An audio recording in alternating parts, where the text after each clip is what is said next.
Border Gavaskar trophy heat up होती जा रही है। फिलहाल ये सीरीज 1-1 है और जहां इंडिया ने शानदार स्टार्ट लिया था, वहीं ऑस्ट्रेलिया अगले 2 टेस्ट मैचेस डोमिनेट करते नजर आए। अब ऑस्ट्रेलिया ने मेजर चेंज किया है और ओपनर सैम कॉन्टास, जो सिर्फ 19 साल के हैं लेकिन डायनामिक ओपनर हैं, नेथन मैक्सवेनी की जगह उन्हें टीम में ले आए हैं और मेरे ख्याल से ये बहुत पॉजिटिव मूव है। हालांकि इसको लेकर मिक्स्ड ओपिनियंस हैं, लेकिन मेरा पर्सनल ओपिनियन है कि ये बिल्कुल ठीक मूव है, ये एक पॉजिटिव मूव है। नेथन मैक्सवेनी एक इनिंग्स जहां उन्होंने 35 या 39 बनाए थे, उसके अलावा कहीं से भी कॉन्फिडेंट नजर नहीं आए। पहले 1-2 टेस्ट मैचेस में तो बुमराह उन्हें डोमिनेट करते नजर आए और बाकी भी वो कोई बड़ी इनिंग्स खेल नहीं पाए। प्लस साथ साथ बात सिर्फ रन्स की नहीं होती, उनके अंदर वो कॉन्फिडेंस भी नहीं दिखता कि वो बड़ी इनिंग्स खेल सकते हैं। तो मेरे ख्याल से सैम कॉन्टास जैसा पॉजिटिव प्लेयर एक बड़ा इंपैक्ट ला सकता है, क्योंकि वैसे भी अगले टेस्ट मैच में ट्रेविस हेड को लेकर 50-50 सीन्स है। वो खेल भी सकते हैं, लेकिन एक इंजरी स्केयर है और देखना पड़ेगा कि ऑस्ट्रेलिया क्या ट्रेविस हेड जैसे बड़े प्लेयर को लेकर रिस्क लेती है। स्कॉट बोलन टीम में आ गए हैं क्योंकि जॉश हेजलवुड तीसरे टेस्ट में ही ऑलरेडी हाफ टेस्ट के मैच के बाद ही इंजर्ड हो गए थे, तो ये चेंज तो ऑलरेडी नोन था। तो ये 2 चेंजेस तो एटलीस्ट आपको मेलबोर्न टेस्ट में ऑस्ट्रेलिया की प्लेइंग 11 में दिखने वाला है।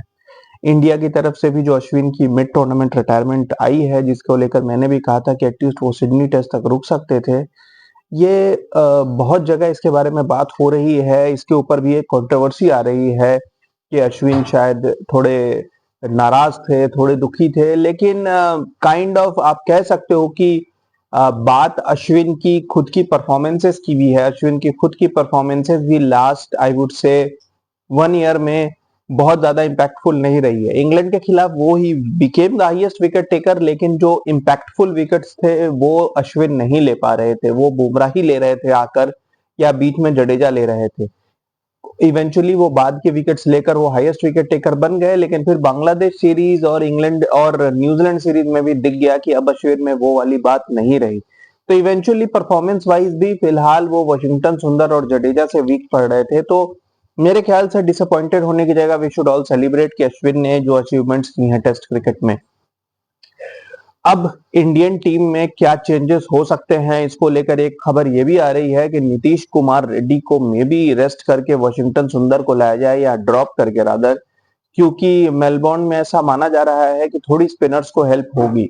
अब ये मूव काफी इंटरेस्टिंग हो सकता है, क्योंकि मेरे ख्याल से पर्सनली वॉशिंगटन सुंदर को इंडिया के सारे टेस्ट मैचेस खेलने चाहिए। अगर सिर्फ एक की जगह है तो वो वॉशिंगटन सुंदर होने चाहिए स्पिनर में, क्योंकि वॉशिंगटन सुंदर मेरे ख्याल से एक बहुत इंटेलिजेंट बैट्समैन है, साथ साथ वो एक काफी आप कह सकते हो इम्पैक्टफुल बॉलर भी है, और पिच में अगर थोड़ी सपोर्ट हो तो वो विकेट टू विकेट बॉलिंग करते हैं, वो विकेट्स ले सकते हैं।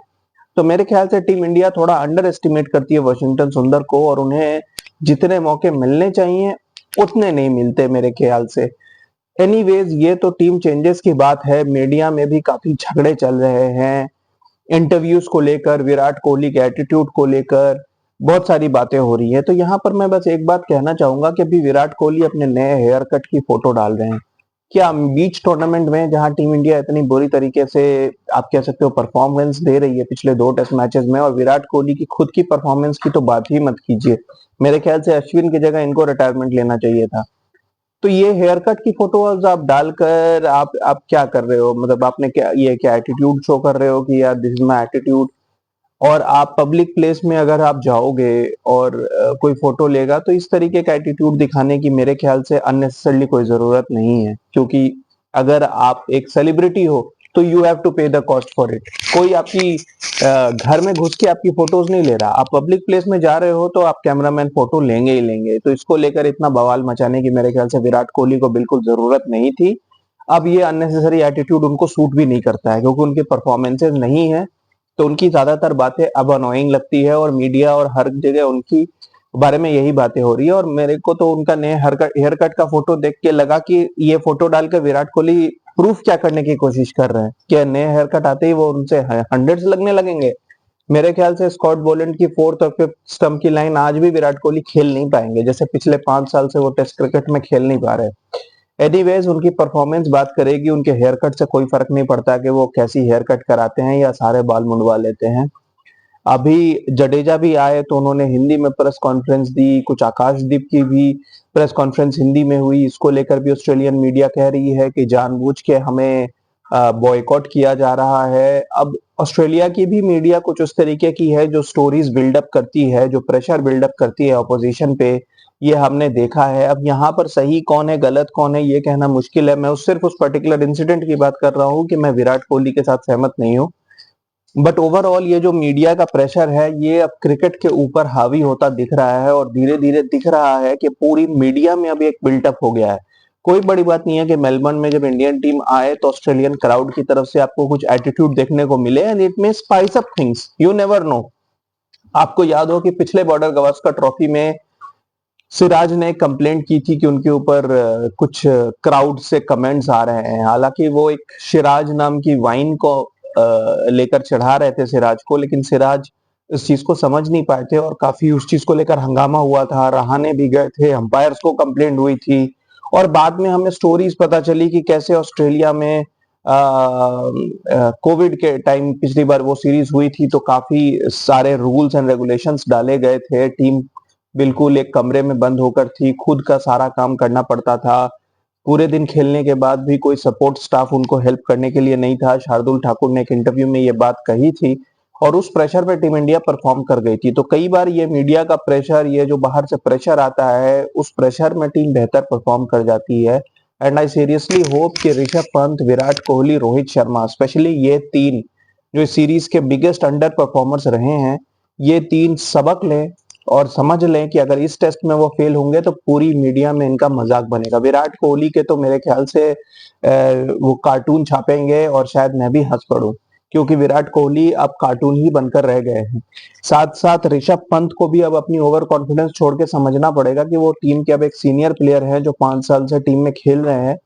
एंड पिछले बॉर्डर गवास्कर ट्रॉफी में उन्होंने जो भी किया हो, that is in the past now. वो उनके करियर में हमेशा एक स्टार मार्क की तरह रहेगा, और जब भी हम ऋषभ पंत की बात करेंगे वो बॉर्डर गवास्कर ट्रॉफी का मेंशन होगा। लेकिन इस बॉर्डर गवास्कर ट्रॉफी में ये मान लेना कि मैं तो ऑस्ट्रेलिया का बाप हूं, आगे बढ़ के चौके छक्के मारूंगा और 20-25 रन बना के आउट हो जाऊंगा, तो मेरे ख्याल से ऋषभ पंत की जगह फिर इंडिया को ध्रुव जुरैल को ही खिला लेना चाहिए, ताकि वो रिस्पॉन्सिबली बैटिंग करें।